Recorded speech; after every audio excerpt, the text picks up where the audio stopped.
Bavíme se o extralize, bavíme se o klubech, čili nemůžeme nezmínit Slovan. Jaká je současná situace? Bude Slovan hrát extraligu, bude v KHL? Definitívne rozhodnutie ešte nepadlo. Zdá sa, že Slovan sa vráti do KHL, tak je to nejakým spôsobom v médiách prezentované, čo je pre nás správa, ktorú musíme akceptovať, pretože Slovan, ak teda splní tie požiadavky, ktoré KHL má na to, aby tam mohli fungovať, tak zo strany zväzu povolenie existuje, to znamená, že Slovan môže v KHL zotrvať. Z môjho súkromného ako pohľadu samozrejme, že by som bol radšej v tejto situácii, ktorú máme, aby sa Slovan vrátil do extraligy. Myslím si, že má do istej miery také aj športové, morálne, aj taká ekonomická, by som povedal, taká fundamentálna, ako by som povedal, taká zdravosť. No, je vidno, že za tie 3 roky, ktoré Slovan v KHL strávil, tak čísla, ktoré produkoval, sa napriek tomu, že to mužstvo malo rast, tak oni sa znižovali, či už to športové výsledky, alebo povedzme aj ekonomické výsledky. To znamená, že Slovan bude mať veľmi náročnú situáciu a nejakým spôsobom to udržať, ale za tie 3 roky získal obrovské množstvo skúseností, ktoré sú na úrovni slovenského hokeja naozaj nezaplatiteľné. A preto by bolo naozaj veľmi výhodné, keby sa tie skúsenosti, ktoré Slovan získal za tie 3 roky teraz práve priniesli do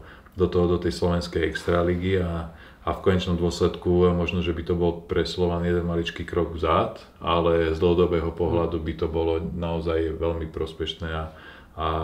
naozaj by mohol Slovan urobiť niekoľko veľkých krokov vpred a v súčasnosti aj so všetkými ostatnými slovenskými klubmi. Jak myslíte, že se nám podaří ten scénář toho, že Slovan je v KHL, ale zároveň něco vrací zpět do slovenského hokeje, protože minulost se úplně tak nefungovalo, že... Nefungovalo to a prvý taký krok urobil Slovan len minulý týždeň, kedy vstúpil späť do Pro Hokeja, do vlastne spoločnosti, ktorá združuje extraligové kluby, takže či bude súčasťou KHL alebo nebude, tak bude súčasťou Pro Hokeja, čo si myslím, že je veľmi zaujímavé gesto, pretože tým pádom Slovan na seba bere istú časť zodpovednosti aj za slovenský hokej a z toho by mohli vlastne vyplývať aj vlastne tie dohody a tá spolupráca, ktorá je takto, by som povedal, oficiálne preddeklarovaná, takže to je si myslím, že už ten prvý krok k tomu, že smerujeme k niečomu, čo by malo slovenskému hokeju v konečnom dôsledku pomôcť. Dobře, já bych možná teď otevřel ještě jedno téma, my jsme se bavili o té výkladní skříni toho hokeje, ale samozřejmě rozvoj jakýkoliv sportu se musí opírat o nějakou dostatečně velkou členskou základnu, která by se měla obnovovat, protože vždycky odpadávají na nějakých stupních. Já jsem, když jsem studoval demografické trendy na Slovensku, tak jsem zjistil, že v průměru každý rok se rodí na Slovensku 2240 dětí méně. To je 90 vlastně tříd ve škole. Rok co rok jako vymizí. Jaká je vaše strategie tady v tomhle? To znamená nejenom udržet ty lidi u hokeje, ale naopak navyšovat tu členskou základnu a navíc ještě v konkurenci s ostatníma sportama. Veľmi pekne ste to povedal. Áno, demografický stav je negatívny, to znamená, že v tomto smere naozaj sa všetky športy alebo všetky záujmové odvetvia, ktoré majú záujem nejakým spôsobom rozvíjať našu mládež, tak majú ako keby tú súťaž rok čo rok stiaženú. A fakt je ten, že my evidujeme už aj v súčasnosti tie kluby, ktoré zvolili taký ten moderný akože zaujímavý spôsob náboru detí, že sa robia veľké prezentácie, že pri každom sviatku proste, že ten klub tam je, že naozaj sa snaží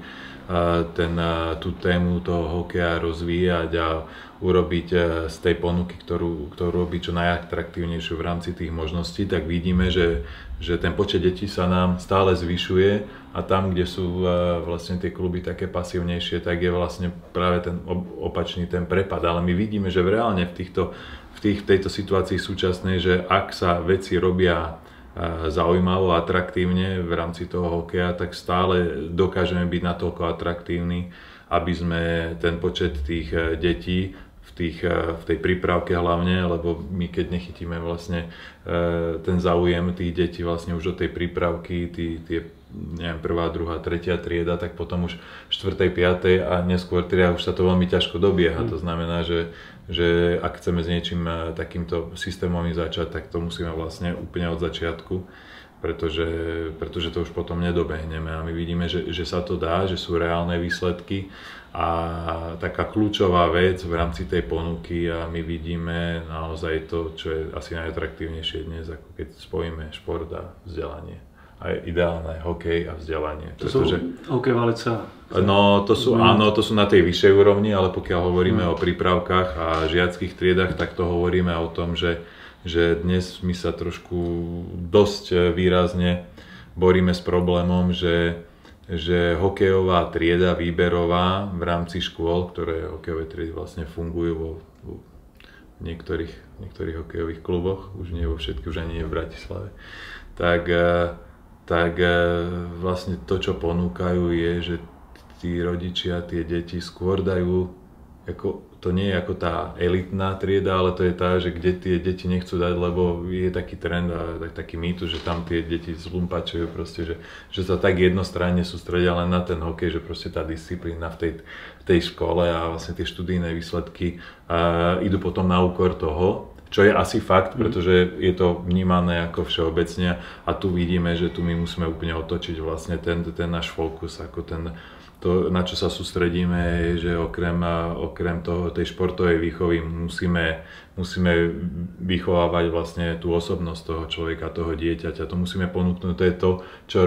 na čom rodičom teraz záleží, pretože v prvom rade, pretože my vieme, že z tých 100 detí, ktoré príde na hokej, tak koľko sa profesionálne, naozaj reálne bude živiť tým hokejom, tak nechcem povedať to percento, ale je oveľa menšie než tí, ktorí sa tým hokejom v konečnom dôsledku živiť nebudú, ale my ich potrebujeme pripravovať na ten život potom a naozaj to vzdelanie a tá výchova tej osobnosti je strašne dôležité a na toto si chceme dávať pozor a hlavne toto rozvíjať hlavne komunikáciou medzi učiteľmi, trénermi a rodičmi a samozrejme v neposlednom rade tými športovcami mladými, pretože tam naozaj tá komunikácia musí byť úzká, musí sa dohliadať na študijné výsledky, musí sa dohliadať na to, akým spôsobom vlastne kam tie deti sa posúvajú ako osobnostne. My vychádzajúc z tej situácie, že ten hokej je najpopulárnejší, tak vlastne šport, tak oni tie deti, tí naši mládežníci sa dostávajú v rámci tých svojich partií, tých rovesníkov vlastne do tej pozície tých lídrov, tých mienkotvorcov. Ako ono to nechcia, proste to sú hokejisti, to sú tí akože tí, čo budú slávni. No a tie ostatné deti sa nehajú ich návykmi strhnúť. No a tu už my sa dostávame do úplne širšieho vlastne kontextu, kedy my sme ako hokej prakticky do značnej časti zodpovední za vlastne po spoločenskej stránke za výchovu našej mládeže. A toto je jeden veľmi silný bod, na ktorý sa opierame v rámci tejto výchovy, že okrem teda tej jasnej športovej výchovy, tak tam na túto časť to je taká, až by som povedal, povinnosť hokeja, aby sa zameral a doteraz sa veľmi nezameriaval, to si zase priznáme. Dobře, my jsme se bavili o tom, že kluby začínají aktivně oslovovat tu mládež, potom jsme přeskočili k tomu, že ta mládež je v systému, ale co ty bariéry pro rodiče nebo pro ty děti a rodiče, aby vůbec začali hrát hokej. Víme, že to není úplně levný sport, je to jeden z nejdražších sportů vlastně dneska. Nehovorte, že to je najdražší. Takto, keď si to zoberieme čisto po ekonomickej stránke, tak najlacnejšie riešenie vlastne toho, povedzme, tej podpory je podporovať tých najmladších. To je úplne po pragmatickej, takej hlúpej stránke, ale ono to má aj prakticky akože význam, keďže ako hovorím, nakúpiť výstroj pre povedzme tých žiačikov je na úrovni možno nejakých 100 eur za žiaka, možno ani nie, možno je to menej, tie začiatočnícke balíky nejaké. A tu sa bavíme vlastne o situácii, kedy my naozaj dáme týmto pádom šancu úplne každému, kto má chuť sa do toho hokeja zaľúbiť, si to vyskúšať. Ja si pamätám, v mojom prípade, ja som vyrastal ako v futbalovej rodine, otec je futbalový, bol hráč, teraz je tréner a ja som odjak živá behal len s futbalovou loptou a o hokeji som ani nevedel, ale keďže prípravka začínala až od nejakej 3. triedy základnej školy a hokejová už začínala povedzme od škôlky alebo od 1. triedy, tak mi otec hovorí, že pozri sa, však začni s hokejom, potom keď budeš tretiak, štvrták, prejdeš na futbal, však aj tak futbal chceš hrať. No a ja som práve dostal tú šancu sa do toho hokeja zaľúbiť a ja vlastne o 2 roky už som o futbale ani len nerozmýšľal, pretože som tú šancu dostal a presne takúto istú šancu by mali dostať všetky tie deti, aby sa do toho mohli zaľúbiť do toho nášho športu bez ohľadu na to, či sú zo sociálne silné alebo slabšie rodiny, pretože ak my vieme pokryť tieto náklady a to sme si istí, že vieme, lebo my aj na súkromnej vlastne úrovni podporujeme projekt, ktorý sa volá Tipsport prípravka. Tam už máme vlastne v rámci celého Slovenska okolo 1000, no už teraz na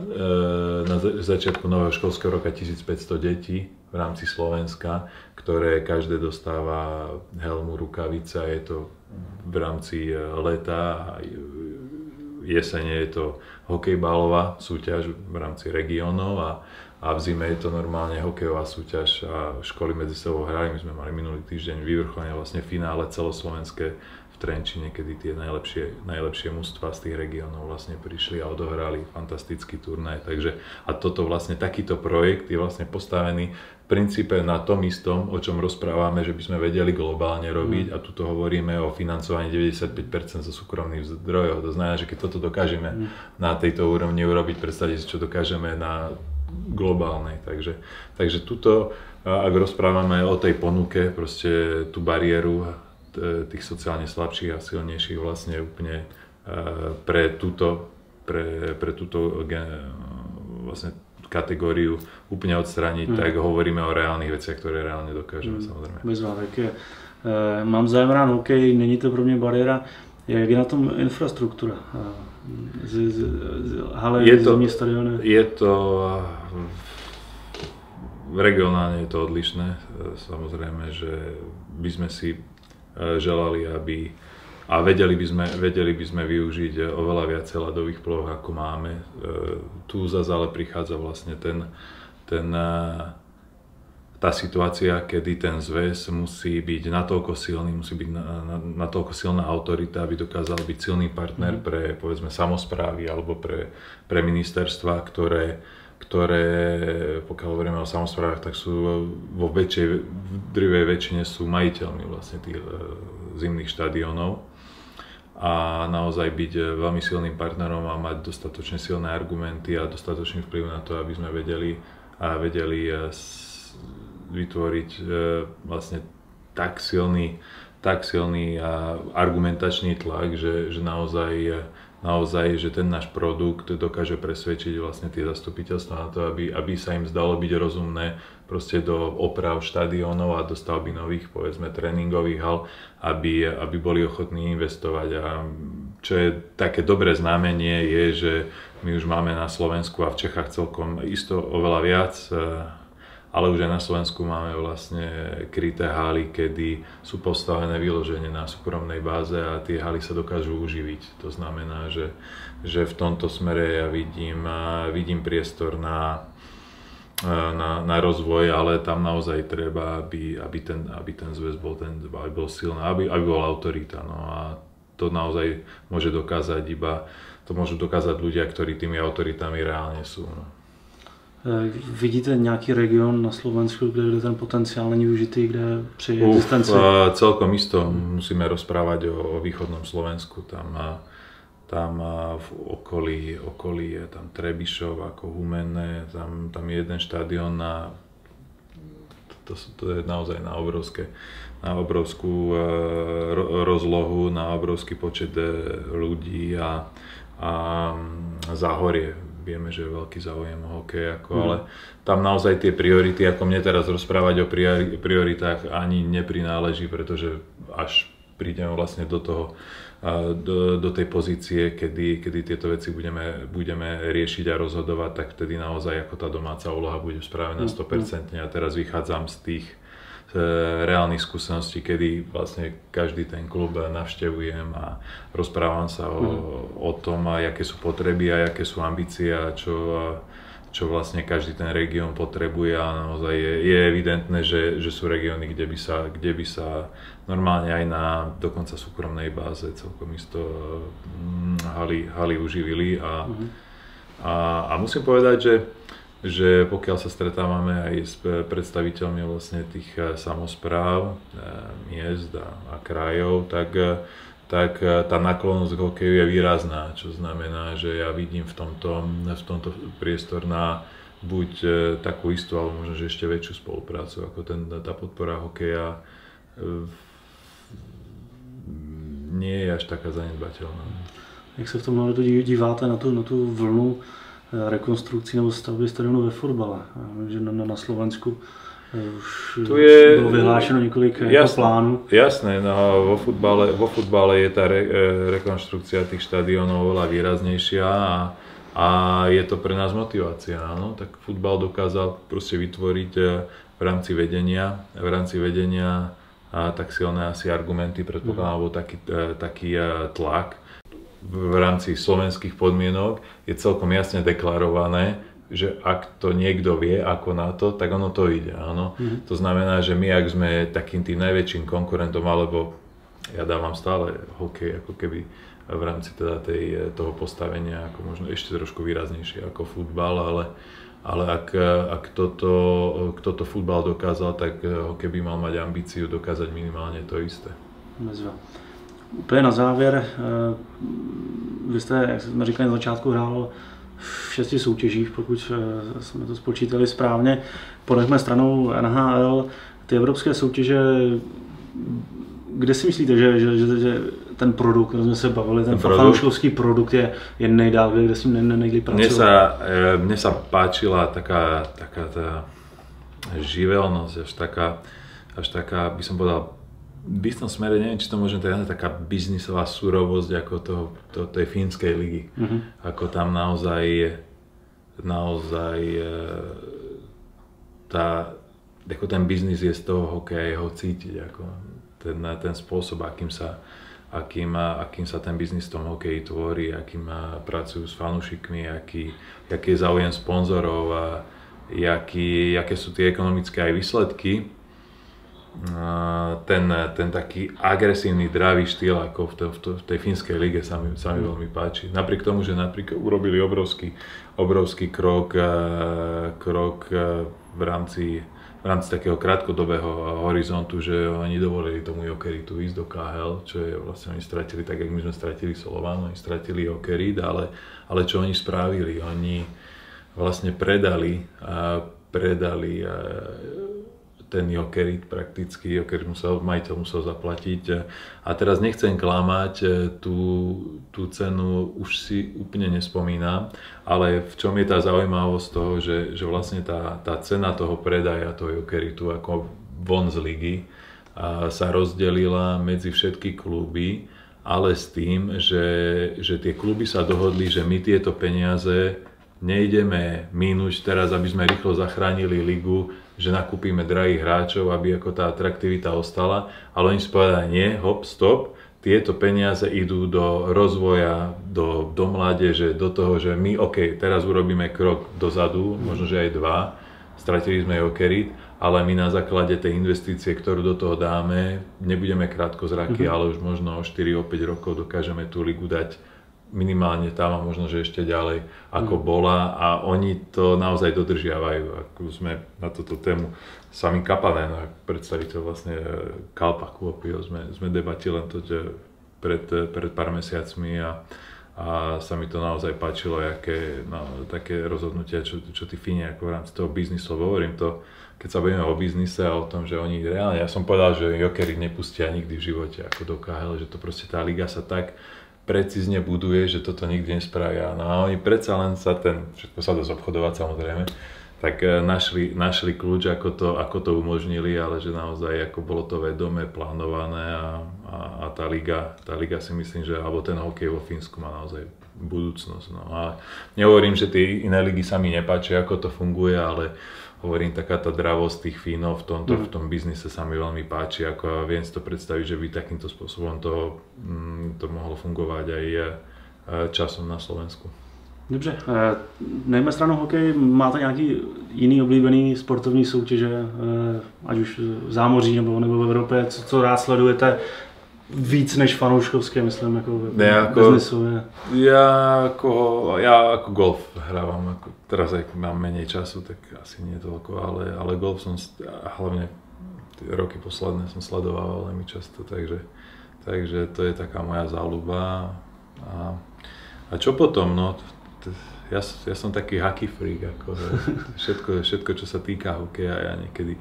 vlastne, keď som cez majstra sveta, som vždycky na majstrovstvách sveta, samozrejme pracujem pre televíziu, ale aj tie prípravy, ako niekedy to moje detičky a manželka sa až čudujú, že dokážem pozerať naraz, keď sú vlastne play-off zápasy všetkých líg, ja mám aj 3 televízory pustené nezávislé a pozerám aj 3 zápasy naraz,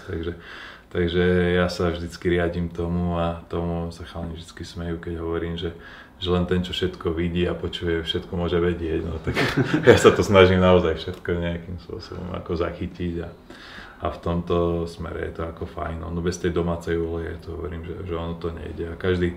keď chce mudrovať a keď chce niekoho poučovať, musí v prvom rade začať od seba, to je veľmi jednoduché. Bezva, úplně na závěr, za 3 roky bude na Slovensku mistrovství světa. Velká příležitost, předpokládáme, že ten scénář nebo ten váš plán získá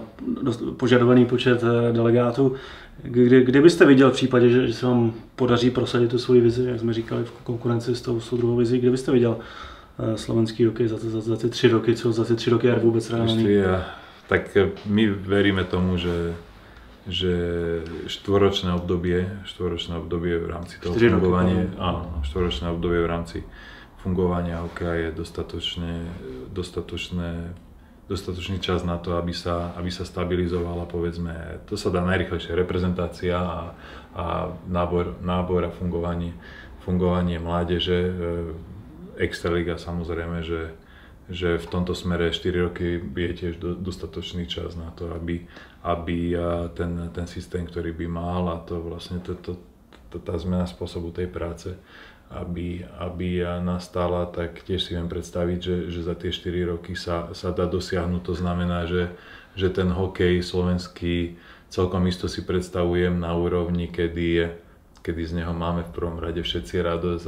a kedy si hovoríme, že to, čo sme sa tak tvrdohlavo ako pustili proti tej obrovskej stene, že sme mali pravdu a že to malo zmysel a že na majstrovstvách sveta naozaj dokážeme postaviť vo všetkých kategóriách také mužstvá, na ktoré budeme hrdí v tom zmysle, že výsledky nikto nemôže garantovať, ale ten spôsob a tú identitu a vlastne to, čo vyžaruje a to, čo chce tým fanúšikom toho hokeja, to mužstvo, ktoré povedať, tak že ten odkaz bude jednotný a to vytvorí taký vysoký predpoklad na to, že aj tie reálne výsledky v rámci umiestnení, že sa tiež donesú